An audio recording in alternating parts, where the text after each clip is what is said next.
হঠাৎ করে বাসার সমস্ত কাজ শেষ করে কিন্তু ছাদে এসে এভাবেই বসে আছি। কেন জানি না, আজকে মনটা অনেক বেশি খারাপ হয়ে গিয়েছে। সেই জন্য কিন্তু একা একা ছাদে এসে বসে বসে আকাশের দিকে তাকিয়ে থেকে অনেক কিছু ভাবছিলাম। আসসালামু আলাইকুম এভরিওয়ান, আপনারা সবাই কেমন আছেন? আজকে না ভীষণ আমার মনটা খারাপ হয়ে গেছে। সামনে কিন্তু ঈদ চলে এসেছে, আমরা দুই একদিনের মধ্যেই বাসা চলে যাব। এর মধ্যে তো আমার বোন বাবা সবাই কিন্তু ফোন দিচ্ছে যে আমরা কেন যাচ্ছি না। আসলে আমরা মেয়েরা না চাইলে কিন্তু সবকিছু করতে পারি না।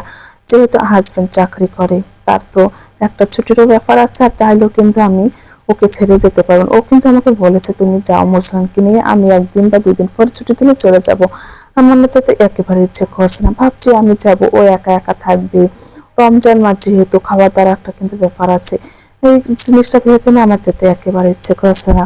আমি কিন্তু চাইলেই ছেলেকে নিয়ে চলে যেতে পারবো, 2 দিনের তো ব্যাপার, 2 দিন পরে কিন্তু ও চলে যাবে, কিন্তু তারপরে না আমার যেতে একেবারে ইচ্ছে করছে না।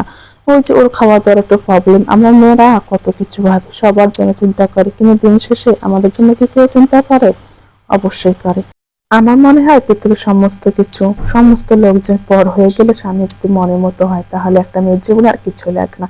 আলহামদুলিল্লাহ আলহামদুলিল্লাহ, আপনাদের ভাইয়া কিন্তু আমাদের অনেক অনেক বেশি কেয়ার করে, খেয়াল রাখে। এতটুকুতেই আমি কিন্তু অনেক অনেক বেশি খুশি। এই তো রান্না বান্না করছি, আজকে সিম্পল রান্না বান্নাই করছি। কয়েকদিন ধরে না সবজি বাজার একেবারে কেনা হচ্ছে না, যেহেতু আমরা বাসায় চলে যাবো, সেই জন্য কিন্তু আপনাদের ভাইয়াকে আমি মানা করে দিয়েছি তুমি সবজি বাজারটা একটু কম নিয়ে আসো। বাসা গেলে তো কিছুদিন থাকা হবে, এর মধ্যে কিন্তু না সবজি বাজারগুলো নষ্ট হয়ে যেতে পারে, সেই জন্য কিন্তু আমরা করছি না। ফ্রিজে মাছ মাংস ডিম যা আছে তাই কিন্তু আমরা কয়েকদিন ধরে খাচ্ছি। ভাবছি আজকে একটু মসুর ডাল এবং আলু ভর্তা করবো, তার সঙ্গে একটু ডিম রান্না করবো। এইভাবে ডিম রান্না করলে আপনাদের হয়তো খেতে অনেক অনেক বেশি পছন্দ করে, সেই জন্য কিন্তু ওর পছন্দ মতো এই রান্নাগুলোই করলাম। এই তো রান্না বান্না কমপ্লিট, এখন তো কিছু থালা বাসন পরিষ্কার করতে হবে, সেগুলোও ক্লিন করে নিচ্ছি। আজকে তো ইফতারের অনেক আগে আমার সমস্ত কাজ কমপ্লিট করা হয়ে গেছে, ভাবছি একটু ছাদে গিয়ে বসে থাকি।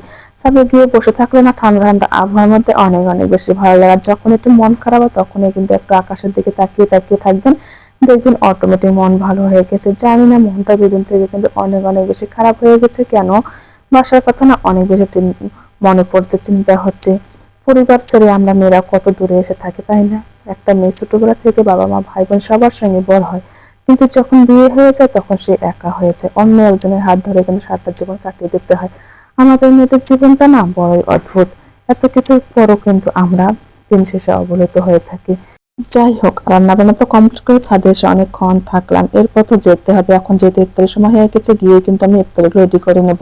আর আজকে এত পরিমাণে কাপড় কেচেছে, সেগুলো কিন্তু এখন নিয়ে যাচ্ছি। ইফতারের পর কিন্তু আপনাদের ভাই আমাদের জন্য আইসক্রিম নিয়ে এসেছিল, সেটাই আমরা মাছলে বসে বসে খাচ্ছি। আইসক্রিম খেতে না অনেক বেশি আমরা পছন্দ করি। সবাই ভালো থাকবেন, সুস্থ থাকবেন, আল্লাহ হাফেজ।